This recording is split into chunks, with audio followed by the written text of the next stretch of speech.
So hello friends, तुमचं सगळ्यांचं स्वागत आहे लाईफ ऑफ श्रेयाच्या चॅनलमध्ये। तर वेकअप वगैरे झाले, नाश्ता सुद्धा झाला। कालपासून खूप बॅक पेन आणि नेक पेन खूपच सिव्हिअर झाला आहे माझा। डॉक्टरांशी कोऑर्डिनेट केलं, त्यांनी जे टॅबलेट्स दिले ते कंटिन्यू केले आहेत परत। तरी म्हणजे मानेच्या इथे मुंग्या येणं, हे सगळ्या गोष्टी होत आहे। फॅमिलींचं एकच म्हणणं आहे की तू वेट लॉस कर, बिकॉज गेनिंग युअर वेट सगळे त्रास तुला सुरू झालेले आहेत। विपुल गेला आहे काही कामानिमित्त बाहेर, सकाळी फ्रेशअप होऊन गेला आहे तो। तर आता तब्येत बरी नाही आहे, पण जेवण तर बनवायला लागेल। सो आज मी ठरवलं आहे की मस्त गवारीची भाजी बनवते।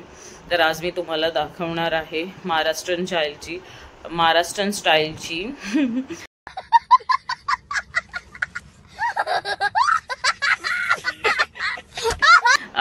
गवारीची भाजी जी असते आपली वेगळ्या फोडणीची। ॲक्च्युली मी वेगळ्या प्रकारची भाजी बनवते गवारीची, जी प्रचंड सासू सासऱ्यांना सुद्धा आवडते। आज आहे मंगळवार, सो गणपती बाप्पांचा वार आहे। आज संध्याकाळी आपण आजपासून सुरू करूया, बाप्पाच्या मंदिरात सुद्धा जाऊ संध्याकाळी, बरं वाटलं तर मला। तर सुरू करू म्हणजे मध्ये मी जात होते, पण माझे मिस्टर सुद्धा ओरडायला लागले आता मला सांगतो डाएट कर, वजन कमी कर। मी बोलली अरे हो, करायचंच आहे की। तर अशा सगळ्या गोष्टी आहेत। सो आता मी थेट जाते किचनमध्ये आणि भेटते तुम्हाला तिकडेच, सो स्टे ट्यून। सो हे गाईज, फायनली आली मी किचनमध्ये। सो इथे देवबत्ती सुद्धा झालेली आहे, बघू शकता तुम्ही। तर आता मी स्वयंपाक बनवते फटाफट। तब्येत बरी नसल्यामुळे चेहरा बघा कसा झालाय माझा। मशीनला कपडे सुद्धा लावायचे आहेत, तर चला। सो गाईज, मी इथे भात ठेवला आहे। भात होईपर्यंत आता गवार बनवायची आहे, तर गवार साफ करून घेऊया आपण।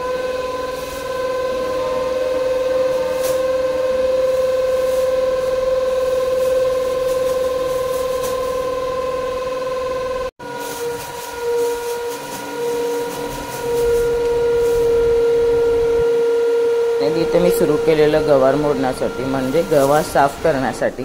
तर इथे गवार सगळ्यात आधी धुवून घेतली। तर आज मी रेसिपी तुम्हाला दाखवणार आहे गावरान गवार कशी बनवली जाते ती। खूप टेस्टी आणि झणझणीत लागते। हो, तुम्ही सुद्धा ही रेसिपी ट्राय करा, खूप छान लागते। तर त्याच्या आधी मी वरण भात बनवणार होती। तर सगळ्यात आधी मी घेतलं डाळ शिजवण्यासाठी। तुरीची डाळ आणि मुगाची डाळ मी मिक्स करून टाकते। तर सगळ्यात आधी मी ते घेतलं, मग त्याच्यानंतर इथे बघू शकता पुढे। सो मंडळी, खूप छान तुम्ही मला सपोर्ट करताय, कायम असंच करत राहा। तर पुढे जाण्यासाठी चॅनलला लाईक करा, शेअर करा आणि सबस्क्राईब करा। तर इथे बघू शकता डाळीची तयारी सुरू केली। तुरीची डाळ मुगाची डाळ धुवून घेतली, त्याच्यामध्ये टमॅटो, मिरची आणि आलं आणि हिंग हे टाकून मी व्यवस्थित हे करून घेतलं। त्याच्यानंतर सिमिलर मी याचं चमच्याने मिक्स सहसा करत नाही, कुकर बंद करते आणि डायरेक्ट कुकर एक दोनदा हलवते। खूप छान अशी 3-4 शिट्ट्यांमध्ये डाळ शिजून जाते आणि अशी प्रचंड डाळ सगळ्यांना आवडते। आणि लसणाची फोडणी द्यायची, खूप सुंदर जेवण होतं। लसणाची फोडणी देऊन वरतून कोथिंबीर किंवा तुम्ही ओला नारळ जो असतो तोही टाकू शकता। डाळ खूपच टेस्टी लागते। त्याच्यानंतर इथे मी डाळ ठेवली, बघा व्यवस्थित शेक करून घेतलं की जेणेकरून आपली हळद हिंग व्यवस्थित मेल्ट झालं पाहिजे। त्याच्यानंतर वेळ होती, मस्तपैकी चॉपिंग बोर्ड घेतला आणि गवार घेतली साफ करण्यासाठी। आज बरेच दिवसांनी मी गवार बनवणार होती, तर माझ्याकडे काही कंटेंट नव्हता। सो मी विचार केला की आज तुमच्यासोबत मी गवाराची गावरान भाजी शेअर करते। तर मी सुरू केली सगळी तयारी। तर एकीकडे गवार चॉप करत होती, एकीकडे गाणी ऐकत होती। तर तुमच्या सगळ्यांसोबत मला जो मॅटर झालेला आहे हगावणे फॅमिलीचा, जो तुमच्यासोबत आज मी शेअर करणार होती, प्रचंड दुःख मला सुद्धा झालं होतं की जेव्हा मी ऐकलं, मला तर ही गोष्ट माहिती पण नव्हती। तर जेव्हा मी ऐकलं तेव्हा मी सुद्धा टेन्स थोडीशी झाली होती की जे झालं ते चुकीचं झालं। आणि जी बाई म्हणजे 9 महिन्याच्या मुलाला सोडून गेली, ते खूप वाईट झालं। आणि असा विचार करून सुद्धा अंगाला काटे टोचतात। तर मला असं वाटतं कुठच्याही फॅमिलीने, किंवा लव्ह मॅरेज असो, अरेंज मॅरेज असो, आणि स्पेशली गर्ल्स, म्हणजे जेव्हा लग्न करायचं असतं ना आपल्याला, त्याच्याकडे काय आहे आणि त्याच्यापेक्षा त्याचं गुण कसा आहे त्याच्यावरती जास्त फोकस दिला पाहिजे. कारण पैसा आज ना उद्या कमवता येतो, पण माणूस जर रागीट असेल, हे असेल, तर अख्खं आपलं आयुष्य बर्बाद होतं. तर या सगळ्या गोष्टीचा विचार करून आपल्याला आयुष्यात पुढे जायचं असतं. तर जे तिच्या बाबतीत घडलं ते कोणाच्या बाबतीत सुद्धा नाही घडलं पाहिजे. तर आपण तिच्यासाठी फक्त प्रे करू शकतो आणि तिच्या बाबूला श्री स्वामी समर्थ हे कायम स्वामी समर्थांचा आशीर्वाद असेल तिच्या पाठीशी, त्याच्या बापूच्या. आणि त्यांची जी फॅमिली आहे त्याला जे काय आपले इकडचे रूल्स आणि रेग्युलेशन्सप्रमाणे त्यांना शिक्षा तर होणारच आहे. तर तसंच गेलं आजचं माझं रुटीन मी चालू केलं. बऱ्याच दिवसापासून तुमच्यासोबत बोलायचंच होतं या टॉपिकवरती. सो मी डिसाईड केलं चला बोलूनच टाकते. तर फायनली इथे गवारसुद्धा बोलता बोलता तुमच्याशी चॉप झाली होती. तर एकीकडे गवार चॉप करून घेतल्यानंतर मी बटाटासुद्धा कापून घेतला. आणि इकडे बघू शकता जी आपण गवार बनवणार आहे त्याच्यामध्ये आपण टाकायचं आहे लसूण आणि हिरवी मिरची आणि थोडीशी कोथिंबीर. तर लसूण हे मी व्हिडिओसाठी डायरेक्ट टाकते आहे कारण तुम्हाला दिसावं म्हणून. सहसा मी सालासकट नाही टाकली, व्यवस्थित साफ करून टाकली. बघा मिक्सरच्या भांड्यामध्ये आता मी लसूणच्या पाकळ्या इथे सोलत आहे. लसूणच्या पाकळ्या टाकायच्या, 3-4 हिरव्या मिरच्या टाकायच्या, कोथिंबीर टाकायची आणि ती पेस्ट करून घ्यायची. तर गाईज माझा आवाज तुम्हाला रफ वाटत असेल कारण थोडीशी सर्दी आहे त्याच्यामुळे. आणि बाकी खूप छान वाटतं तुमच्याशी बोलायला.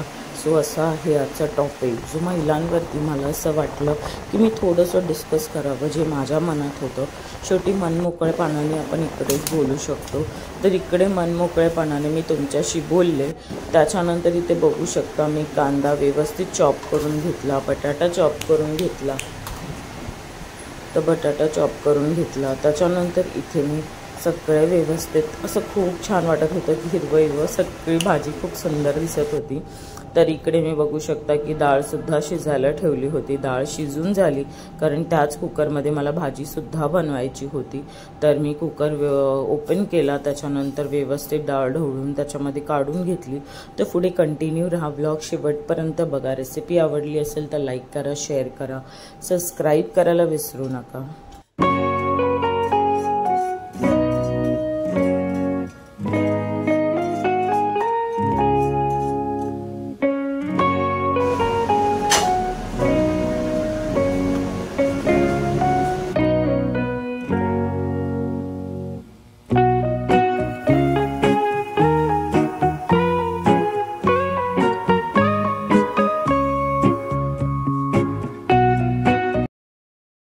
होते मी वाटण करून घेतलं आपलं हिरवी मिरची, कोथिंबीर, लसूण ह्याचं. तर सगळ्यात आधी आपल्याला तेल टाकून घ्यायचं आहे. कुकर गरम झाले की तर मी कुकरमध्ये बनवणार आहे, तुम्ही कढईतसुद्धा बनवू शकता.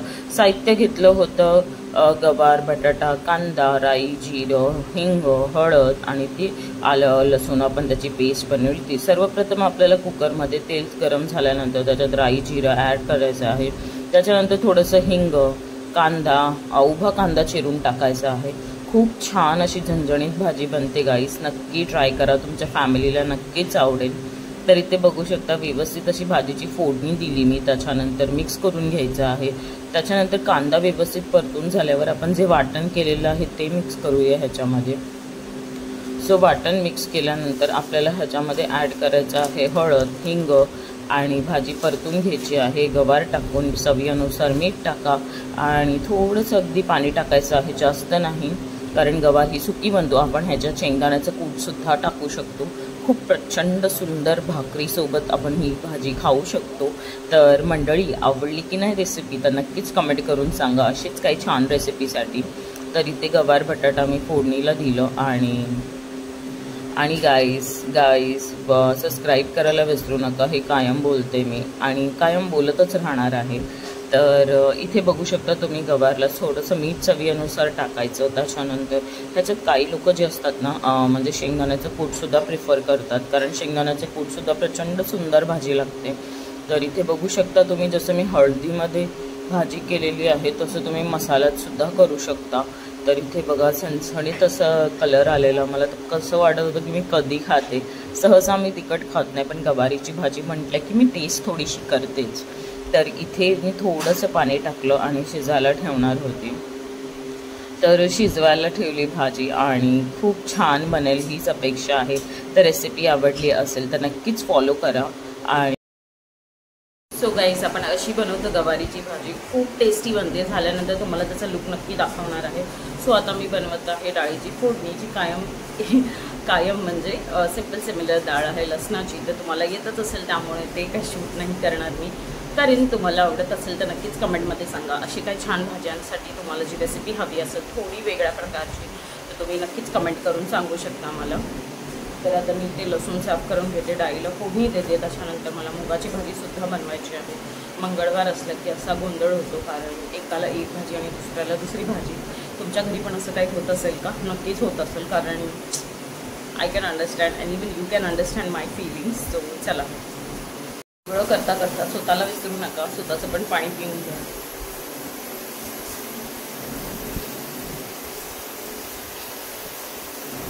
अचानक गरमी खूप वाटली आहे गाईस, म्हणजे मध्ये पाऊस आणि हे, त्याच्यामुळे डिहायड्रेट झाल्यासारखं होते. स्वतःला हायड्रेट ठेवा, लॉट्स ऑफ पाणी पिया. सो पटापट तसंच बघायला घेतलं. आपल्या बायकांना नेहमी असंच असतं की काम करताना थोडीफार चिडचिड होती का, ते आपल्या नवऱ्याला नाही समजत, घरच्यांना नाही समजत. कारण किचनमध्ये अक्षरशः भाकलं जातं, जे वाफेच्या वगैरे हे येतं त्याच्यामध्ये. तर मी सगळं जेवणाचं करून घेते, त्याच्यानंतर बाकीचं काही गोष्टी करते.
त्याचा रिव्ह्यू घेऊया. चला,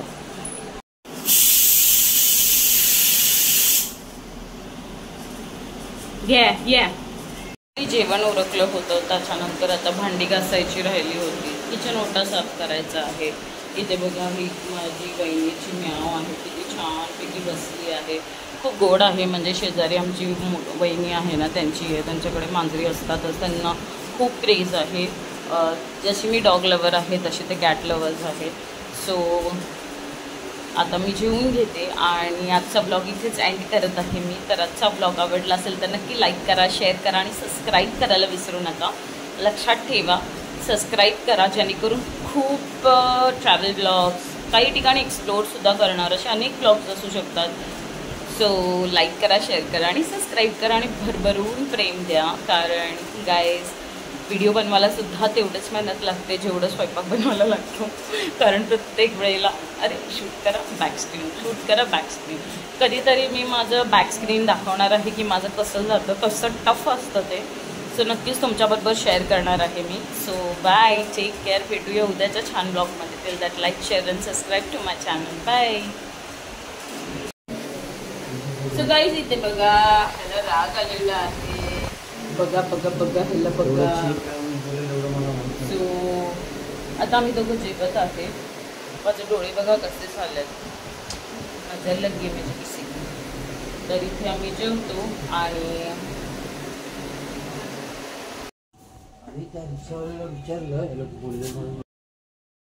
तर दुपारचं लंच वगैरे झाल्यानंतर संध्याकाळचे 6-6:30 वाजता मी आणि विपुल निघालो मस्तपैकी फिरायला जाण्यासाठी. बरेच दिवस कुठे गेलो नव्हतो, घरातच होतो, त्याच्यामुळे निघालो. मी विपुला बोली चल थोडंसं आउटिंग करू.